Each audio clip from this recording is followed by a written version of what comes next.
Jim Capretta is our morning keynote. I want to just get us started and turn it over to him. Jim is the Milton Friedman Chair at the American Enterprise Institute. And I will say, among all authors, policy observers, pundits, economists, I just have a tremendous respect for Jim, because regardless of whether you are left or right, there is a lot of impetus to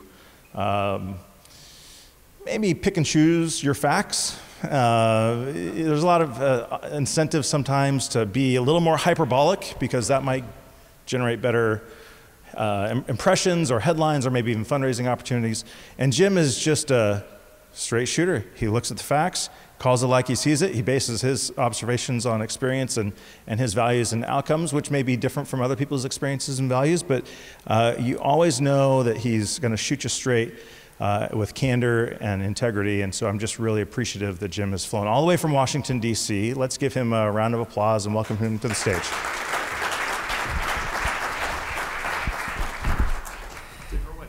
Good morning again. Yeah. Well, thanks, DJ. Thanks for inviting me to be here. It's great to be with all of you this morning. And so the standard line I give is I'm here from Washington to tell you what's going on in your nation's capital. And if I start by saying I really have no idea, maybe that's not the way to get your confidence in my presentation. But it's pretty fluid, as you can tell. And I think it's firming up a little bit, actually, as the year comes to an end. It's been obviously an up and down roller coaster, but some things are happening now that are probably more than likely going to happen. And so we'll talk a little bit about that and some other things that are in play. But let me start just by saying, kind of good to kind of level set again, just sort of reset where we are, how we got here, and what the policy-making process in Washington is doing with the information it's presented with as the status quo from the enactment of the Affordable Care Act. So just to begin, of course, is with sort of the main objective of the Affordable Care Act was really to extend insurance enrollment, and it achieved a lot of that objective. I don't think it reached 100% of where people wanted it to go, but from the most objective data, just looking at the Census Bureau information, prior to standing up the exchanges in 2014 and the Medicaid expansion in 2014 relative to 2013, in other words, between 2013 and 2016, total number of uninsured went down by about 14 million people. There were a few million more who got covered prior to 2014. From the law, mainly from the expansion of insurance coverage to parents, to children of parents up to age 26. But this is the guts of what the Affordable Care Act did, which was a Medicaid expansion and subsidization of insurance enrollment through the exchanges. And so it achieved that objective. Now there's some noise in the data just from lots of ups and downs. Medicare enrollment obviously has gone up mainly through demographic change, not from the Affordable Care Act. Medicaid has expanded quite a bit, and private plans have expanded quite a bit through the exchanges, as well as in higher enrollment even in the employer setting, probably due to the individual mandate. So the other big thing to kind of lens we should look at in terms of what's the current status quo is how well the exchanges are working, the individual market is working under its reformed approach in 2017 and maybe into 2018 and beyond. And here the story is a little bit more mixed. This is just a picture of the United States showing the number of insurer participants in the exchanges by county. And if you look at the colors there, 3 or more, the grayish areas, those are where you might be a little more comfortable that there's some level of insurance competition to try to hold premiums down. The blue is 2 insurers, and then the orange is 1. So as of 2017, it was about 1/3 of the country, population-wise, was with 1 insurer. About 20% was with 2, and about half the country had 3 or more. Okay, that map, by all indications, is likely to get slightly more adverse in the sense that there's going to be less insurer competition in 2018 than 2017 because of all the noise, okay, and other things that are going on. So that is not totally a healthy picture because, you know, people sometimes say, well, you know, the big problem under the Affordable Care Act are the bare counties where no insurer is going to participate. And I always thought when I hear that comment that doesn't seem logical at all, because if there's a bare county out there and you're an insurer, why wouldn't you go in? Right? It's a monopoly. You can charge whatever you want. There'll be no competition. And of course, that's what's happened. There aren't any bare counties. States have had to work to some degree with some participants, but if there's any level of population density and there's no insurer, somebody's going to go in because they'll get to scoop up everybody and they'll charge whatever they want. So the issue really is, can you make sure there's 2 or 3 or 4 participants who are actually vigorously competing so there isn't a monopoly? And I think that's where one of the challenges with the Affordable Care Act will be in the coming years. On the other side here is the level of Medicaid expansion. Of course, we all recall that the Affordable Care Act expanded Medicaid up to 138% of the federal poverty line, first with a 100% federal matching rate, and then now phasing down slowly to eventually a 90% federal matching rate for the population in the expansion group. And when it was first enacted, it was understood to be a mandatory expansion. In other words, the idea was the whole country would do it. And the way they were trying to enforce that was by putting a provision into the law that said any state that didn't expand their eligibility up to 138% of the federal poverty line would lose the entirety of their federal funding for Medicaid. So that was sort of like the nuclear bomb of all enforcement mechanisms, right? I mean, no state could really countenance losing the entirety of their federal funding for the Medicaid program. And so the thought was that, hey, every state would be forced to do it. This went to litigation, and in that seminal federal case, the Supreme Court case in 2012, where they upheld the mandate, the Supreme Court did strike down that provision in the law and said that it was a violation of federalism under the Constitution. By the way, the vote on that particular aspect of that Supreme Court decision was 7-2. So it wasn't actually a totally partisan thing in the sense of which judges lined up with which party that put them on the court.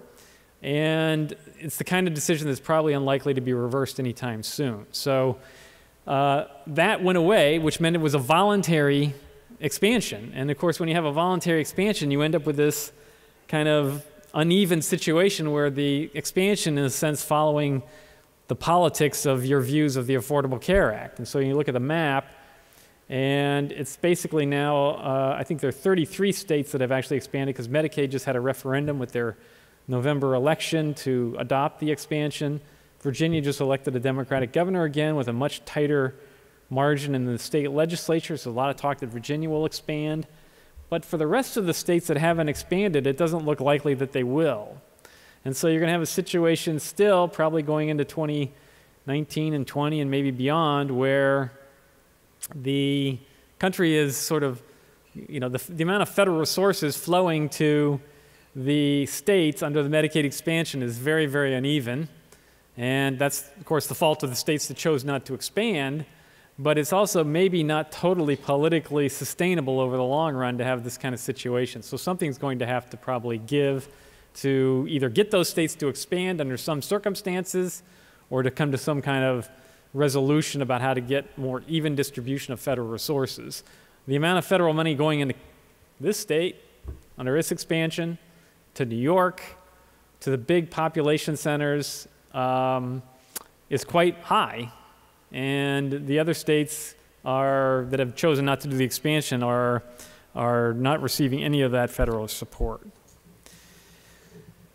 Okay, so the other part of the Affordable Care Act, of course, was that it was going, you know, the hope was that it would start to do something about cost growth. And it's early, right? So the law was enacted 7 years ago.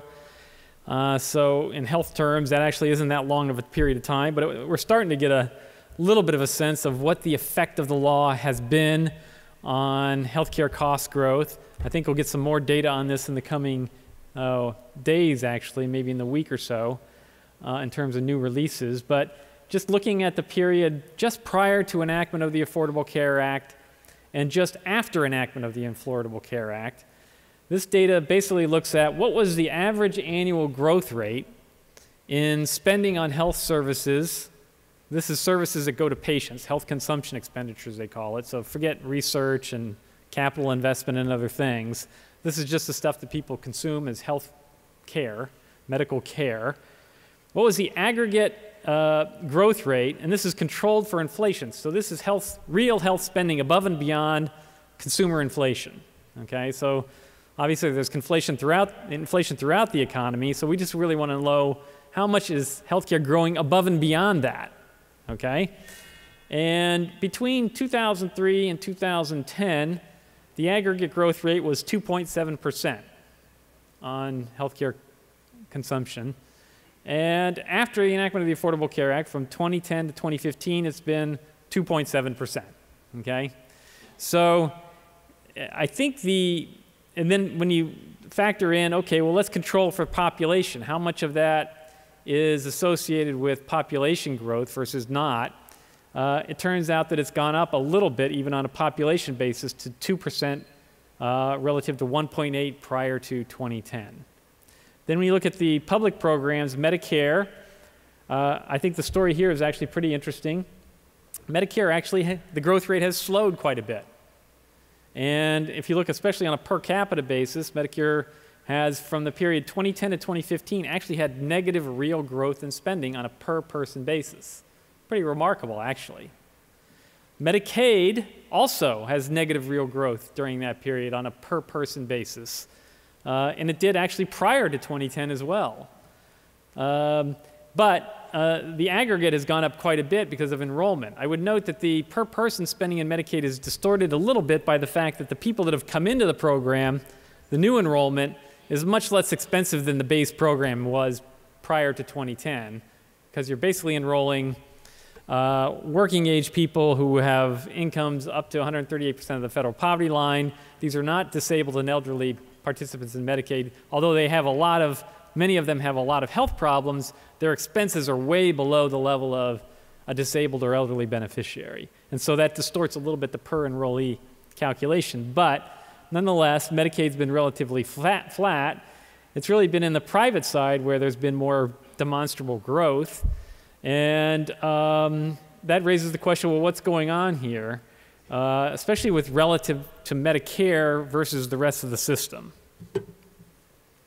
And here I think it's worth talking a little bit about some aspects of the Affordable Care Act that probably will get more and more attention as the years go by, but really hasn't gotten that much attention even at the time of enactment or since, except for maybe hospital executives, if there are some here in the room.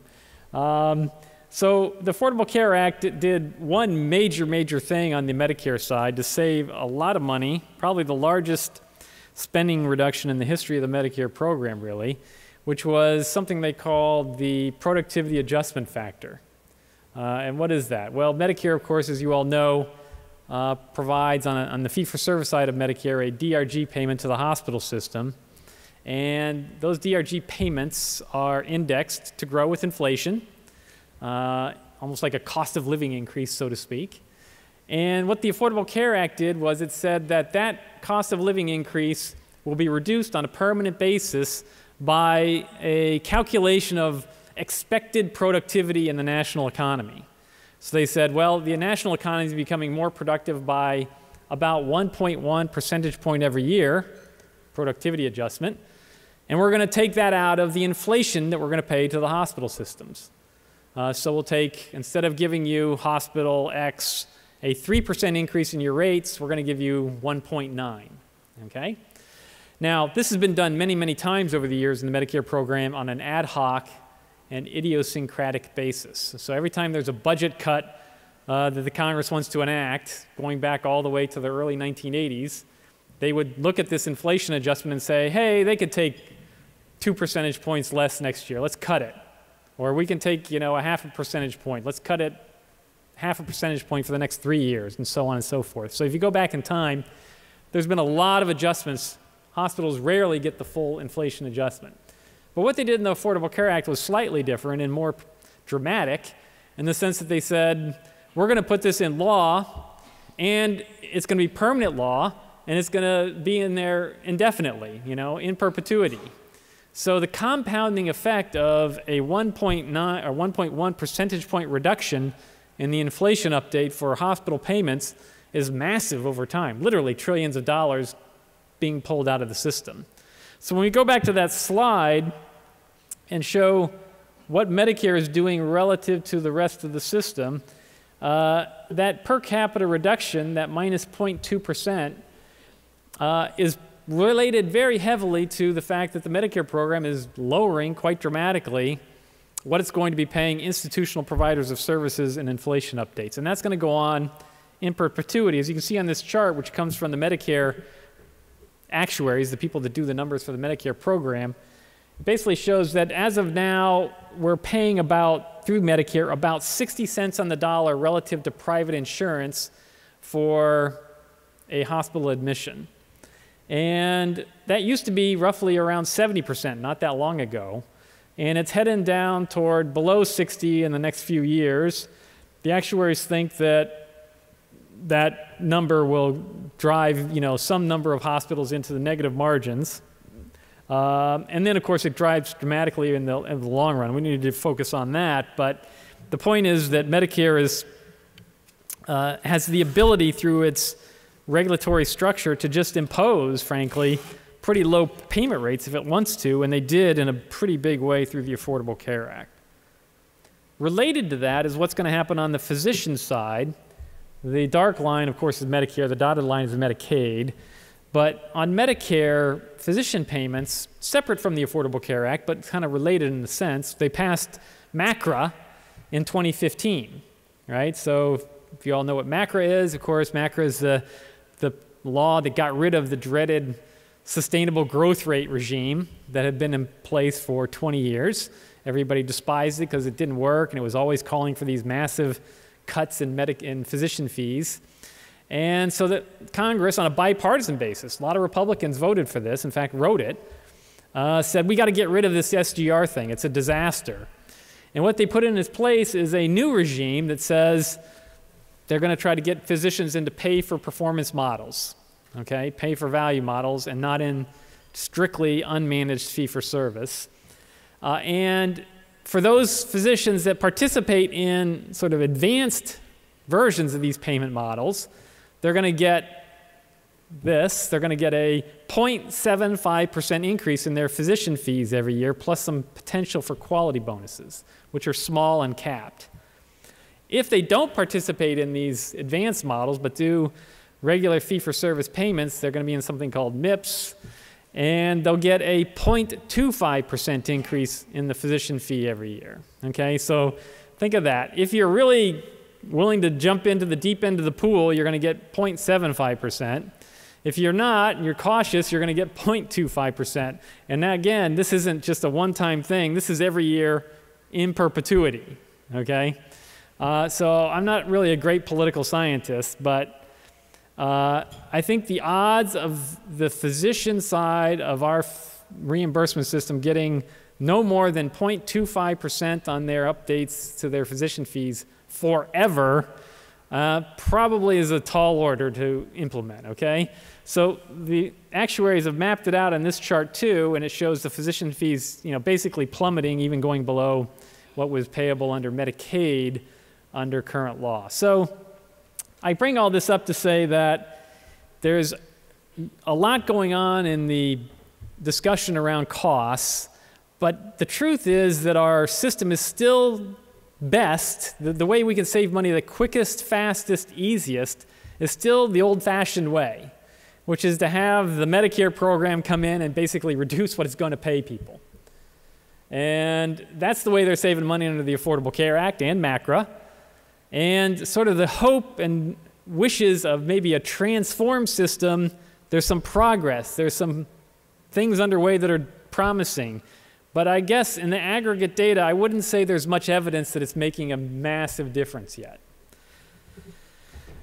Okay, so one part of that would be the Accountable Care Organization part of Medicare, which I presume many of you are part of or look at or at least know about and think about.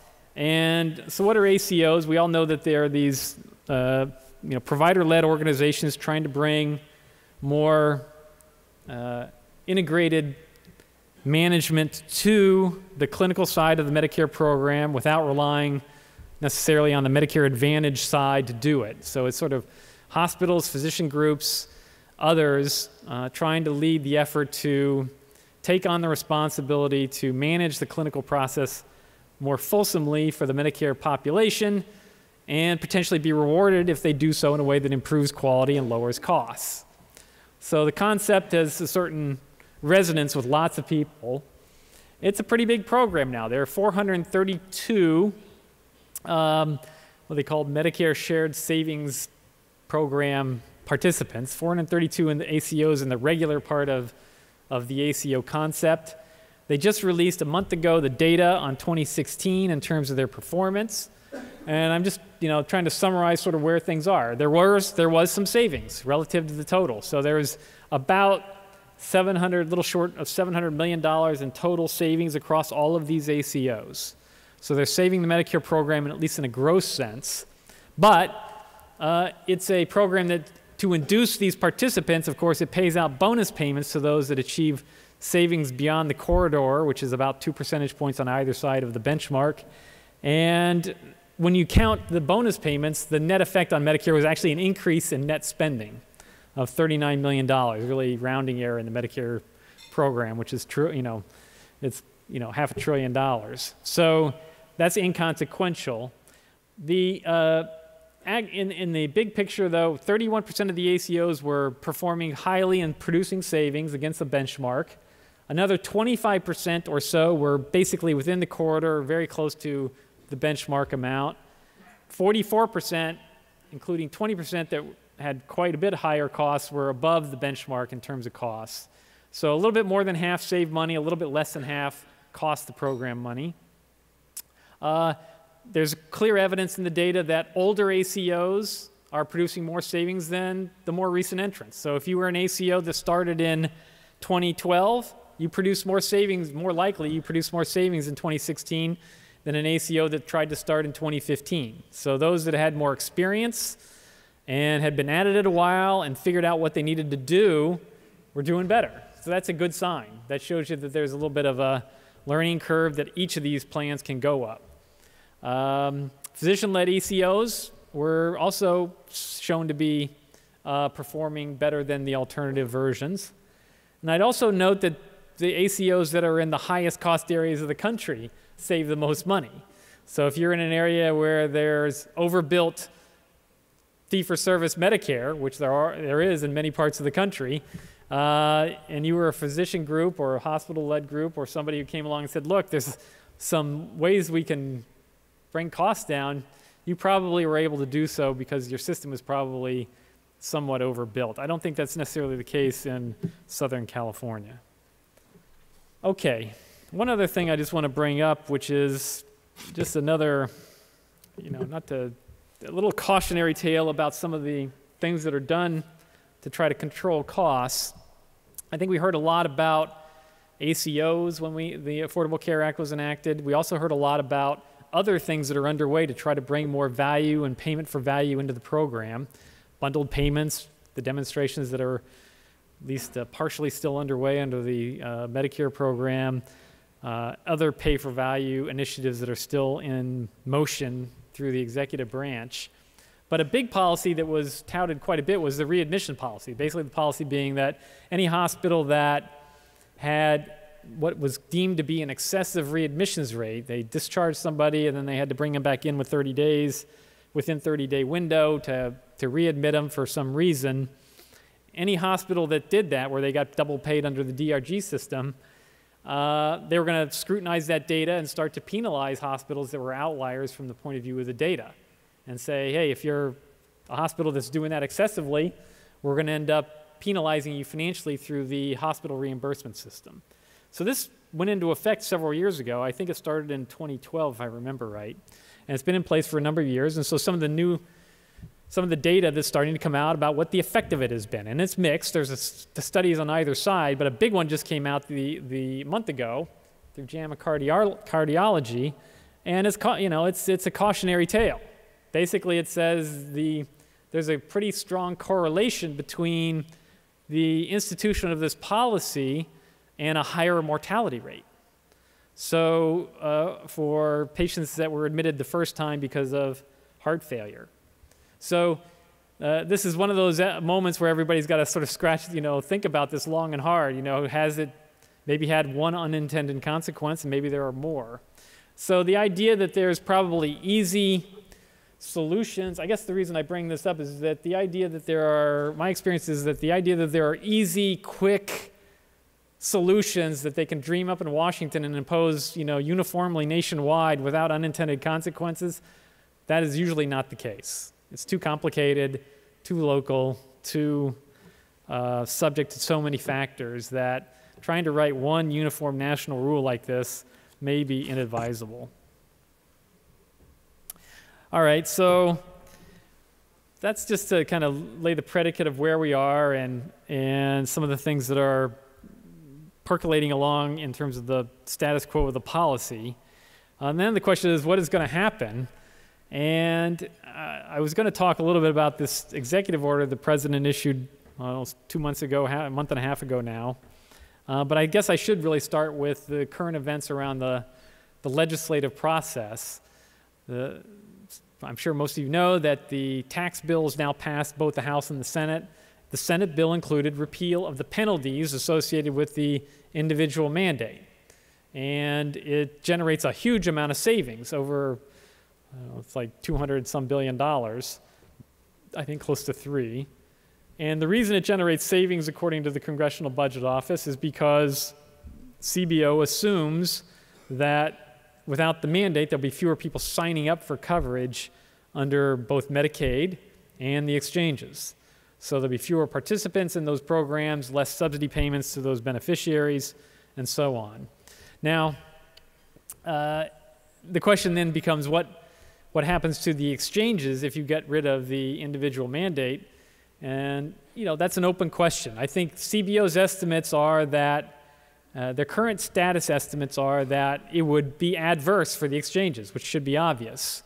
If you get rid of the mandate, there will be some number of people out there who decline to buy insurance because they want to take their chances and they can get in later.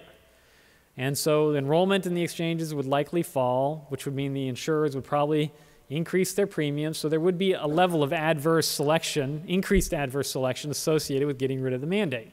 But CBO also says that it wouldn't be enough to make the whole thing collapse, that the thing would bump along, that there's enough subsidization of people on the low end that the enrollment in the system would not fall that much below what you would see under current law, that there would still be a lot of people in the exchanges heavily subsidized and therefore largely insulated from the premiums.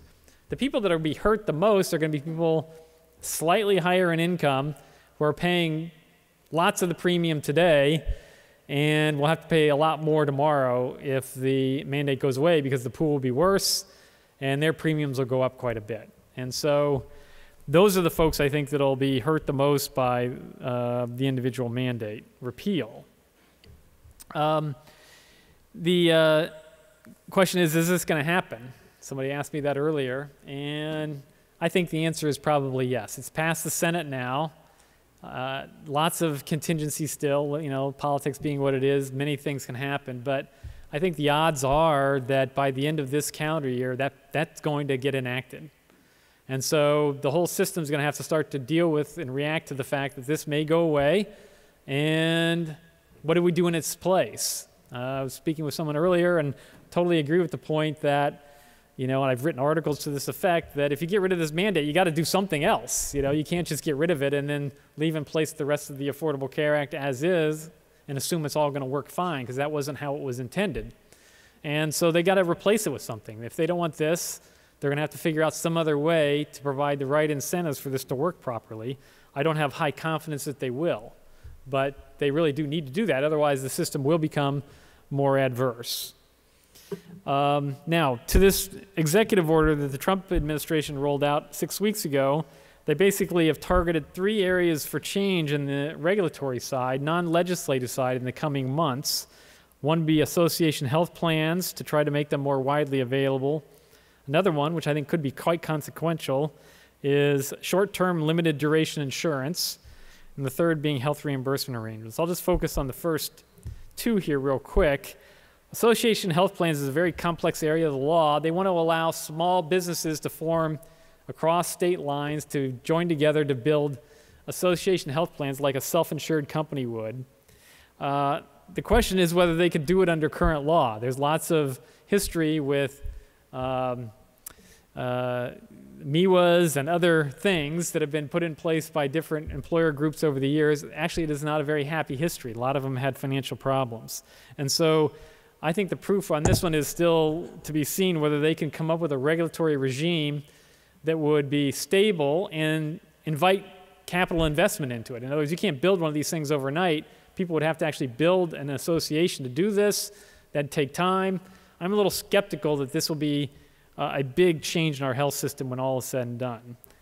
On the second one, I think there's more potential for them to cause some, to introduce something that could be quite consequential and maybe not always in a positive way. These are plans that today, under Obama administration regulations, can only be sold for 60-day periods. So if somebody loses a job, they're not in the window to get insurance for whatever reason, they can buy a short-term duration plan until they're eligible to sign up again for the Affordable Care Act, just to make sure they're covered during the interim. Okay, the Trump administration is targeting this to allow these to be basically full-year plans. They'll be fully underwritten insurance products, so premiums would be totally tied and commensurate with the health status of the person buying it. If they got sick, by the way, it could never be renewed. So they're going to try to introduce back into the marketplace something that is essentially outside of the regulatory regime of the Affordable Care Act, something that was a fully underwritten product that would be attractive to healthy people, but it wouldn't be sold to people that had any kind of health condition. This has the potential to make the situation in the exchanges even worse. I think you would all understand that. And so, again, I think the question for the Trump administration is, what's their end game? If they do this, and they segment the market even more, what is their vision for making sure that people can get insurance, both who are healthy as well as people who have health problems? And so I don't think they've answered that question really satisfactorily yet, and we'll see where they go with it. All right, now back to the Congress and the Hill. The leading candidate for doing something to try to shore up the exchanges in the near term is a bipartisan bill. Senator Lamar Alexander and Senator Patty Murray got together in the fall, September, October, and put together a bill, Alexander Murray, to try to stabilize the exchanges going forward to some degree. And it had basically the following elements. It said, A, provide a clear appropriation for the cost-sharing subsidies. This is the payments that go directly to individuals to pay for their cost-sharing requirements. Those payments have been cut off now by the Trump administration due to a legal dispute about their authority to do so. And Alexander Murray would come in and legitimize those payments by making a direct appropriation for them in 2018 and 2019. The bill would also slightly loosen the rules for what are called Section 1332 waivers. These are the waivers that states can apply for to govern insurance and the exchanges and the subsidy systems in the exchanges differently than is the base case under the Affordable Care Act.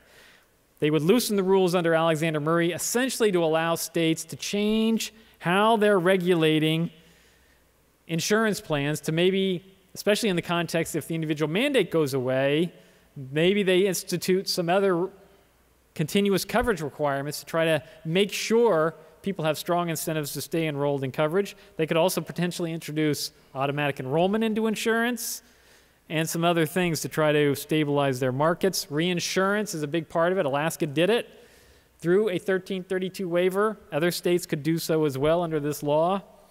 So that's a big part of what they're trying to do. Third is they would allow more people, all exchange participants, to take the low-cost copper plans. Those are the very high deductible plans. They would open that up to everybody in the market, not just people below, I think it's age 30. And they would require more outreach to try to stabilize insurance enrollment in the exchanges, and a few other small details. So is this enough to stabilize the market and get us to a stable place in healthcare? I guess my own sense is probably not. I mean, even if you passed Alexander Murray the way it is, if you got rid of the individual mandate and did Alexander Murray also, which is one thing Senator Susan Collins from Maine is pushing for, I still don't think that adds up to everybody looking back and saying, hey, this has solved the problem, the exchanges are now fine and stable. I doubt it. I think the exchanges have some inherent issues here. Getting rid of the individual mandate is going to make them substantially worse. The short-term duration plans will make them worse still. I don't think Alexander Murray is enough to counteract all of that, frankly. And so probably more needs to be done. Now, this brings me to this sort of disconnect in the presentation I have for you this morning, which is, it seems to me that what we really need is for the country would be a lot better off if we got to a level of bipartisanship on health care that we haven't had to date. And that goes back, honestly, from my perspective, to enactment of the Affordable Care Act. I mean, there's a lot of water under that particular bridge about who's to blame for what, when. But just for a lot of reasons, the parties are not cooperating and compromising around health policy in a way that would bring some stability to the system. And I don't think these short-term things, I don't think this bipartisan effort is quite enough to get us to where we need to go. So I'm hopeful that at some point the level of dysfunction sort of forces the parties. Our constitutional system is sort of set up this way. It's hard to govern with one party. And so hopefully they'll be forced into some degree to have to work with each other to figure out where they want to go with all of this. And my point has been that both sides probably need to, if they give one big thing, I think the conversation starts to get a little bit easier. So each side needs to give one big thing. And what is that for the Republicans? I think for Republicans, they need to give that, hey, everybody should have health insurance. It's basically a requirement of a modern economy that you're insured against the major medical expenses because it could happen to anybody. And if you don't do that, of course, then I'm not sure what the ethical case is for allowing someone not to be insured and then sort of essentially free riding on everybody else, right? So I think Republicans should bite the bullet and say, yeah, we agree. We need to make sure everybody in the United States, or at least very close to everybody, one way or another, is enrolled in health insurance. And actually, it isn't that hard to do if you kind of put it that way. And then I think the Democrats would probably need to concede that we're a big, diverse country with lots of different points of view, and placing the entire system under full federal control is probably not going to be something that a lot of the country finds acceptable. And so you're going to need to give up on the idea that we're going to have full governmental control a la the UK or Canada, and accept that the United States is going to have a mixed system of private incentives as well as public role, public governance, public oversight, but also lots of private players who are in the system and make contributions to the system in various ways. And so to make that kind of mixed system work, you need the right incentives. You have to have the incentives lined up properly so that the system will function in some level where it's sustainable. And that's the problem we have in the United States, is that we kind of have neither fish nor fowl, right? We don't really have a fully government-run system where we run it entirely like Medicare and just pay everybody what we want through the government. Nor do we have really a functioning market where the incentives are lined up, where people really have an incentive to drive out costs and waste and deliver more for the consumers who actually are seeking out value for their money. So we're kind of betwixt and between, and to get our system to a better place, we're going to need to kind of figure out what we need, how we want to straighten that situation out. I'll go through this very quickly because I want to get to DJ asking me his hard questions. But this is just one person's contribution. Of course, I've never been elected to anything, never could be. So, you know, take this for whatever it's worth, right? You know, I have no vote and no power, right? So, but if I were, you know, say up there saying, hey, what should we be doing? I'd say, look, you should sort of see if you can find some kind of common bipartisan approach that allows the country to have a little more stability for the next 5 or 10 years around health policy, because kind of this turmoil and up and down and constant warfare over the design of the system is probably not going to be good for anybody. I think the first thing you need to do is find some way of a Medicaid compromise. So for the state of California and other states, they can't even fathom that we would do something differently from what's already been passed in the Affordable Care Act. But the Affordable Care Act, I mean, it is quite remarkable. It's federal. The federal government basically spent 100% federal money, up to 138% of the federal poverty line, and then on a permanent basis, 90% for the last person in Medicaid, right? The first person in Medicaid is still at 50-50, the very poorest person in Medicaid. The last person is getting paid 100% federal money. It doesn't make a lot of sense, honestly. Moreover, because of the politics of the country, we got massive inequities in terms of the distribution of federal resources. And so some stability is going to have to be brought to this. And it seems to me that, you know, what we want to do is try to figure out where is the right level of income below which everybody would agree every state would end up going to. If it's not 138, maybe it's 110, 100, you know, some level that everybody can agree below which they should be on the Medicaid program. Above that, states could still have their Medicaid expansion all the way up to 138, but maybe not 90% anymore. Maybe it's something where the state would have to contribute even more than that. I think the second big point to make is retain the ACA exchanges. Why would we want to get rid of them now? They basically stood up. Healthcare.gov wasn't perfect, but a lot of the software, tech engineering about how to deliver a premium subsidy to a person who is shopping for insurance through an online portal, it's not perfect, but it's gotten pretty far compared to where it was. And so you don't want to lose. A lot of public capital has gone into that, so it should be retained. I think the third thing is you got to accept that the premium credits of the ACA are going to be retained, probably modified. Maybe in some ways this is going to sound funny, but I think they're probably too low for the middle class. I think the big problem for the ACA is if you're basically a middle class person, not heavily subsidized on the ACA exchange, and you don't have access to an employer plan for whatever reason, you're getting a pretty tough deal. I mean, you're paying huge premiums for a very high deductible, and it doesn't look very good, okay? I think that's the pocket of America that's most unhappy with the Affordable Care Act, and they're making a fair amount of noise. The fourth thing I'd do is use auto-enrollment to boost insurance enrollment. I mean, turns out that the Affordable Care Act didn't provide universal coverage. It made a big dent, but there's still a lot of uninsured people who are eligible for things that are not signed up. And so we ought to start instituting some kind of auto-enroll system so that people get automatically put into coverage when they're eligible for a big subsidy and they're just not using it for whatever reason. So auto-enrollment would be a big part of this. Fifth, I think we got to make HSAs work better in combination with the exchanges as well as the employer plans. I mean, you're going to have a system now where people are going to be moving in and out of insurance coverage. They move a lot into the exchanges and then out of exchanges into an employer setting.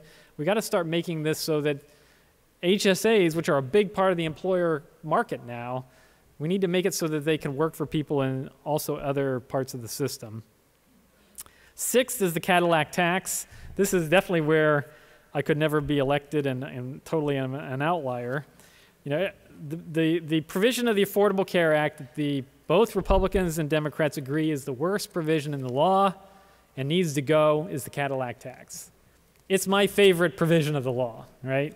It's the one provision I would keep, right? Because it says, hey, let's make sure that the employer system has some cost discipline associated with it at $27,500 premium for families, and I don't know, things like $13,000 some for an individual. Let me just put it this way. If that's the biggest problem America has, that we can't have employers and their employees finding ways to bring their premiums below those thresholds, we really do have problems if we can't do that. I wouldn't keep the Cadillac tax. I'd replace it with something that would be designed a little more rationally, frankly. It's not a totally rational way to do it, but I wouldn't get rid of it for sure because it will bring some discipline that isn't there today. And then last, I think on that Medicare agenda, ACOs and beyond, we just need to update that. We need to make that work better. We need to have that save more money. We need to make delivery system reform, learn the lessons of the last few years, update that agenda to make it really bring down costs and drive more efficiency. I think I'll end here really quickly with an observation about what we're all grappling with here, which is that the fundamental problem here in the United States is that we need more efficiency in how we're delivering services to patients. The key thing to figure out is what process can we put in place to make the delivery of services to patients become ever more productive each year. In other words, more bang for the buck, not one time, not just with a one-off intervention, but every year. I mean, it's the unfortunate reality of modern life. If you're running a business, a corporation, the first thing you do every year is, how can I drive down my costs and drive up my profits? How can I make my system more lean and mean and deliver more for less, make my consumers happy, drive efficiency, make my system really, really high performing? That's the kind of mentality we need in US healthcare all the time if we're going to get the system to drive out the massive waste that's pervasive. Our system is overbuilt by, an order of about a third. So how do we do it? Well, it's sort of not red and blue, but it's sort of maroon and blue, right? So it's not totally political, but the blue side says we need more governmental process. We need, like a lot of our peer countries do, we need to have the government involved in regulating costs more, doing things to try to drive up efficiency, control costs, set price limits, do what they do in Medicare, frankly, and do it more throughout the whole system. The maroon side is, hey, let's do a market. Let's, every other part of our economy is run by market efficiency. Why don't we do that more in healthcare? Let's have more incentives that are market-driven and private. And so I won't go into all the details here, but the point is that the United States is probably never going to pick one or the other. We're going to end up with a mix of both, okay? And the question is how to rationalize that into some system that really does make sense. Public protection, good incentives, higher performance every year. That's the Holy Grail. Thank you.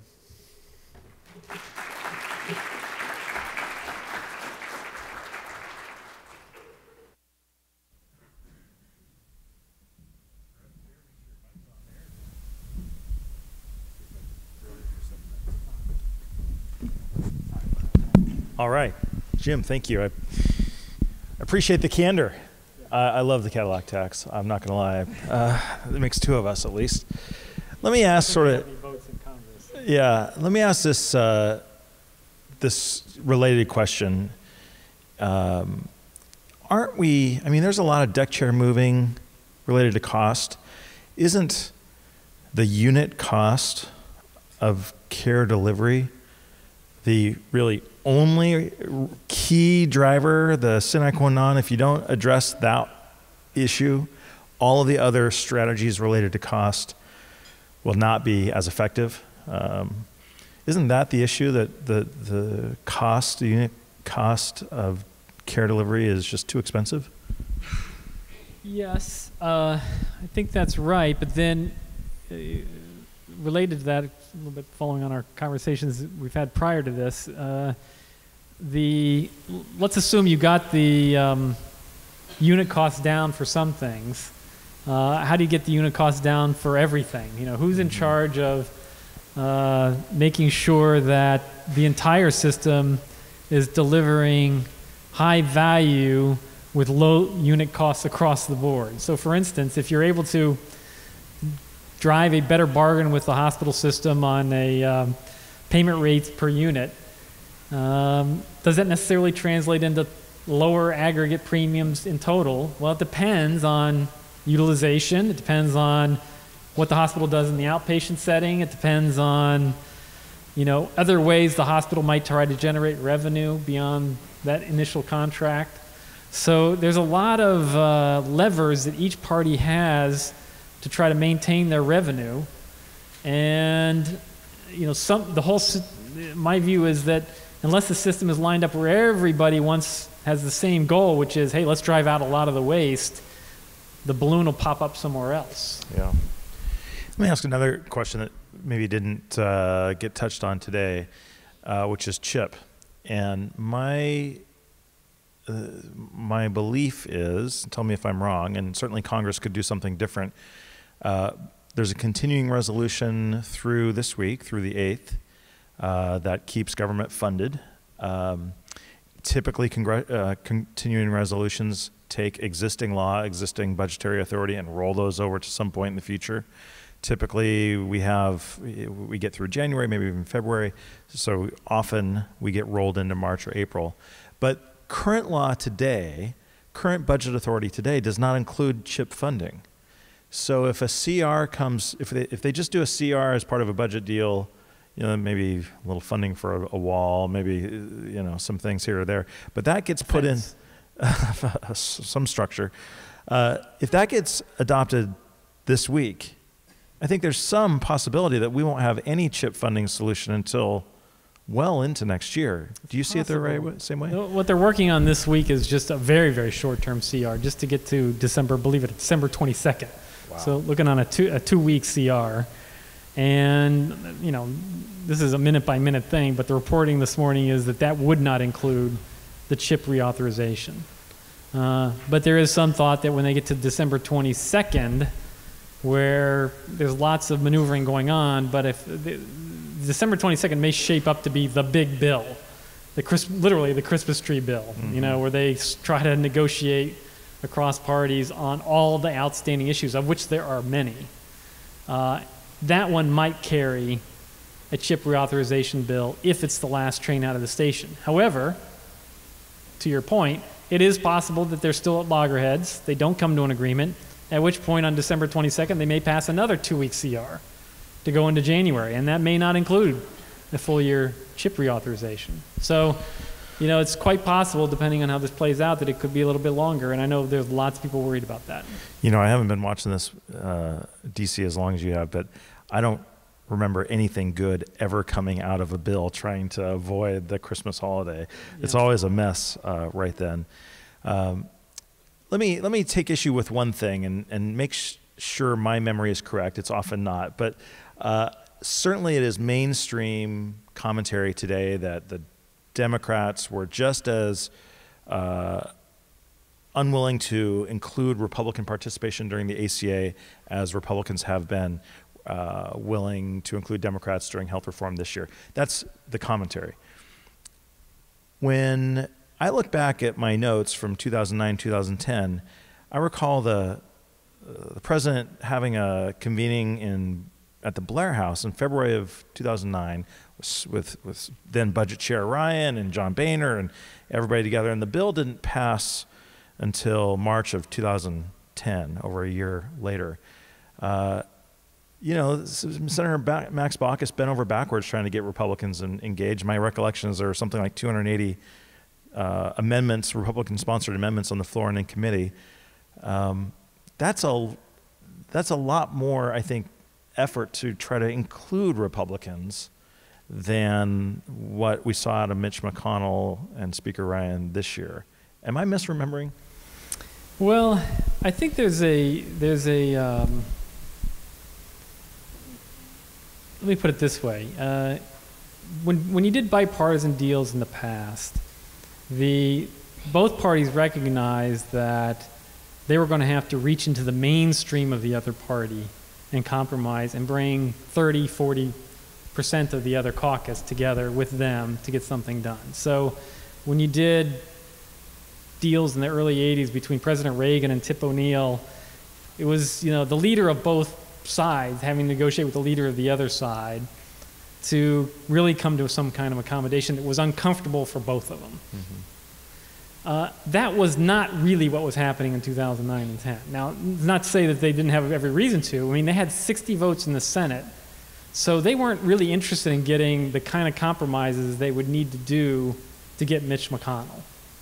They wanted to pick off Susan Collins. Yeah. You know, they wanted to pick off 4 or 5 and say, hey, we had a bipartisan bill, but they didn't want the core of their bill challenged by the Republicans.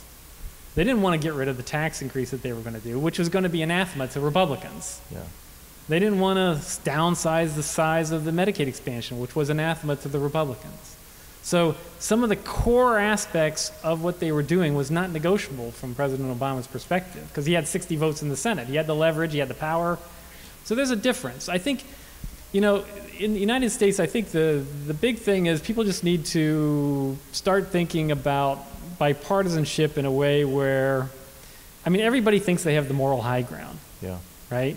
And so they kind of look at the other side as if they're morally inferior, right? And I think when you do that, it makes it almost impossible to come to a compromise, because the other person feels like, hey, you're challenging my core beliefs, so to speak. So I think that's a big problem. Yeah. And, you know, any bipartisanship on the horizon? The American Enterprise Institute, let me ask maybe a different question. The American Enterprise Institute, in my view, is one of the most well-regarded think tanks and institutions in America. It's certainly a pillar of the right and not libertarian, but a free market-oriented philosophy.